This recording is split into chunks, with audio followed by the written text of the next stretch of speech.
نئے سال کا آغاز کیسے ہونا چاہیے، اور اسلامی یہ ہمارا ایک ایونٹ ہی کہہ لیں اس کو، تو اس کے آغاز میں کچھ ایسے عزم کرنے چاہیے، کچھ اچھی نیتیں، ارادے، کیا کہتے ہیں آپ؟ دیکھیں، نبی پاک صلی اللہ علیہ وسلم کی جو سیرت ہے اس کے حوالے سے واضح طور پر صحابہ کرام علیہم رضوان نے بیان کیا ہے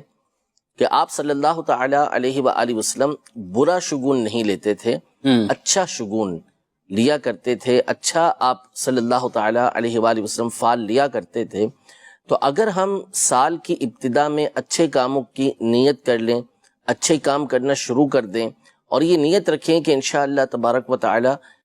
یہ جو شروع ہم کر رہے ہیں، اللہ پاک پورے سال ہمیں اس کی توفیق عطا فرمائے، اور پھر پورے سال کے بعد اللہ پاک پوری زندگی ہمیں یہ نیک کام کرنے کی توفیق عطا فرمائے، تو یہ ایک اچھا شگون ہو جائے گا۔ یعنی آپ نے کوئی نیا اچھا کام شروع کر دیا، مثال کے طور پر محرم کا مہینہ شروع ہو رہا ہے، اس میں امام